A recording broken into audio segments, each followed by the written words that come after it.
जय श्री कृष्ण। संस्कार ज्योति के कार्यक्रम में आप सभी प्यारे प्यारे बच्चों और सभी सम्माननीय अभिभावकों का हार्दिक स्वागत और अभिनंदन। बच्चों, यदि संस्कार शब्द का अर्थ पूछा जाए आपसे तो आप क्या बताएंगे? सोच लिया आपने? शायद यही सोचा होगा कि अच्छी आदतें संस्कार हैं, अच्छा व्यवहार संस्कार है, या फिर अच्छे गुण संस्कार हैं, या फिर आपने सोचा होगा कि अच्छी सोच संस्कार है। लेकिन संस्कार का केवल एक ही अभिप्राय नहीं है, बहुत ही व्यापक शब्द है ये, और इसमें सारी चीज़ें आ जाती हैं। तो हम आज की सूक्ति को अच्छी तरह समझेंगे। आज की सूक्ति है, संस्कार का अर्थ है दिल और दिमाग को बड़ा करना। एक बार मैं फिर से दोहराती हूँ, संस्कार का अर्थ है दिल और दिमाग को बड़ा करना।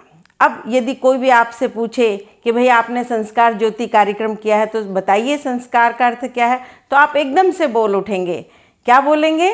यही कि संस्कार का अर्थ है दिल और दिमाग को बड़ा करना। तो सामने वाले पूछेंगे कि दिल और दिमाग कैसे बड़ा होगा, तो ये भी आपको मालूम होना चाहिए। तो इसके दो तरीके हैं और दोनों तरीकों को आपको याद रखना है। पहला है मैं और मेरे को छोड़ना। मैं और मेरे शब्द को पकड़ करके नहीं रखना है। हम अक्सर कहते हैं ये मेरी चीज़ है, ये मैं हूँ, ये मैंने किया, ये मेरा है। इन शब्दों को आपको छोड़ना है और हम शब्द को अपनाना है। मैं की जगह हम शब्द को अपनाना है। और जैसे जैसे आप हम शब्द का प्रयोग करने लग जाएंगे या हम की भावना रखने लग जाएंगे, वैसे ही आपका दिल और दिमाग बड़ा होगा। और दूसरा तरीका है ज़्यादा से ज़्यादा दूसरों की खुशियों का ध्यान रखना। और यदि सामने वाले आपसे कुछ कहते हैं करने के लिए, तो आप उसको करेंगे तो आपका दिल और दिमाग बड़ा होगा। अब ऐसे तो हम बहुत सारे उदाहरण आसपास देख सकते हैं कि जो संकीर्ण सोच वाले, संकीर्ण बुद्धि वाले, संकीर्ण दिल दिमाग वाले लोग होते हैं, वो अक्सर छोटी छोटी बातों पर दूसरों से झगड़ा करते हैं। तुमने मुझे ऐसा क्यों कहा, तुमने मेरी बेइज्जती कर दी, तुमने मेरे सामान को हाथ लगा दिया। बस हर बात में उनको बस एक ही चीज़ है कि तुमने मुझे क्यों नुकसान पहुंचाया। तो इस तरह से जो ऐसे लोग होते हैं उनको सेल्फ सेंटर्ड कहते हैं। और दूसरे कुछ लोग ऐसे होते हैं कि हम अगर उनकी चीज़ को ले लेते हैं तो वो ज़रा भी दुखी नहीं होते हैं और बल्कि आगे होकर के दे देते हैं। तो ऐसे लोग ही समाज में खुशियाँ देते हैं, समाज के लोगों का दिल जीतते हैं। तो आप बताइए, आप कैसे बनेंगे?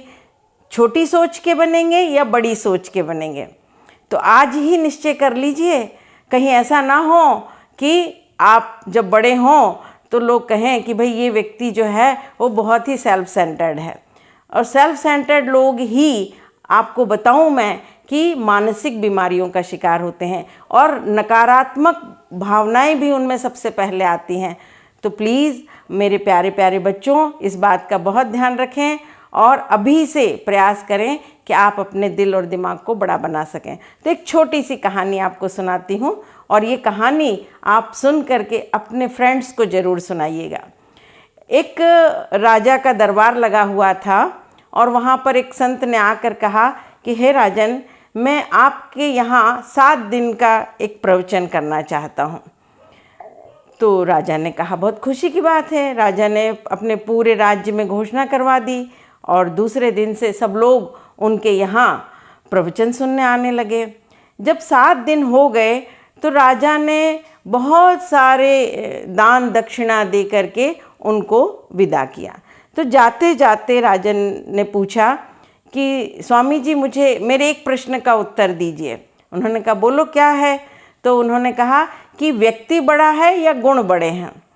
तो संत ने कहा कि मैं अभी आपके इस प्रश्न का उत्तर नहीं दे सकता हूँ, आप प्रतीक्षा कीजिए और कुछ समय पश्चात मैं आपको इस प्रश्न का उत्तर दूंगा। राजा थोड़े दिनों बाद अपने राजकाज में लग गया और भूल गया कि उसने कभी कोई प्रश्न भी किया था। अचानक एक दिन दरबार में एक चोर को पकड़ के लाया गया और दरबारियों ने कहा कि ये व्यक्ति जो है अपने शाही खजाने को लूटने आया था, इसको सजा दीजिए। चोर का चेहरा ढका हुआ था।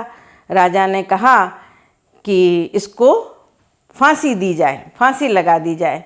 तो उस व्यक्ति ने, चोर ने, अपने चेहरे पर से कपड़ा हटाया और उसने कहा, राजन आपने मुझे पहचाना? उन्होंने कहा, नहीं, मैं आपको नहीं पहचान पाया। बोले, मैं वही संत हूँ, मैं आपके प्रश्न का उत्तर देने आया हूँ। उन्होंने कहा कि आप मुझे समझाइए, आप कहना क्या चाहते हैं?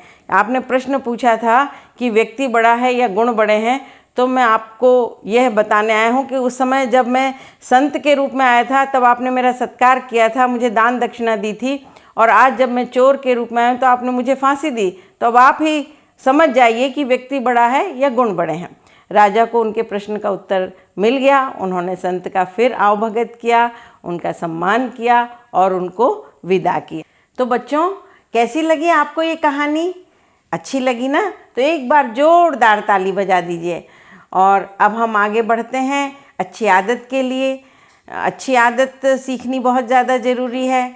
तो आज की अच्छी आदत है कि भोजन करने से पूर्व हम अच्छी तरह से हाथ धोएंगे और फिर भोजन करेंगे, और भोजन को भगवान का प्रसाद मानकर खुशी खुशी करेंगे। तो वह भोजन हमें जल्दी पच जाएगा और हमारे स्वास्थ्य के लिए बहुत अधिक लाभकारी होगा। और आज की दिनचर्या में हमें सीखना है कि प्रतिदिन सवेरे स्नान करके हम भगवान को प्रणाम करेंगे और उनके सामने खड़े होकर एक स्तुति और एक मंत्र बोलेंगे। ऐसा करने से हमें उनकी कृपा मिलेगी, उनका संबल मिलेगा, हमारे अंदर एक आत्मबल आएगा। तो इस बात का हम विशेष ध्यान रखेंगे अपनी दिनचर्या में। और आज का शिष्टाचार हम सीखेंगे कि दूसरों की कोई भी चीज़ जिसको हम हाथ लगाना चाहते हैं या हम लेना चाहते हैं, तो उस व्यक्ति से, उस साथी से, हमारी सहेली से उससे अनुमति लेकर के हम उसका उपयोग करेंगे। तो ये हमारा बहुत अच्छा शिष्टाचार होगा, कभी किसी को कोई आपत्ति नहीं होगी। इस बात का बोलिए आप ध्यान रखेंगे बच्चों? हाँ, ज़रूर से ध्यान रखना है। और अब अंत में मैं आपको एक गृह कार्य दूंगी कि आज दोनों समय भोजन करने से पहले आप अच्छी तरह से हाथ धोएंगे और मम्मी को बताएंगे कि ये देखिए मैंने अच्छी तरह से हाथ धोए हैं और फिर मैं भोजन कर रही हूँ या कर रहा हूँ। तो आपकी मम्मी बहुत खुश होंगी। और देखिए, जीवन में अगर हम अच्छी बातों को सीखेंगे तो उससे सबसे ज़्यादा भला हमारा ही होगा। तो हमें अपना भला करना है, और संस्कार ज्योति के माध्यम से यदि आप सीखेंगे तो ज़िंदगी भर आप हमें धन्यवाद देंगे कि आशा दीदी ने हमको ये सिखाया। तो चलिए आज हम अपनी बात को यहीं विराम देते हैं और फिर हम जल्दी ही मिलेंगे आपसे। आपको बहुत बहुत धन्यवाद, बहुत बहुत आभार। जय श्री कृष्ण।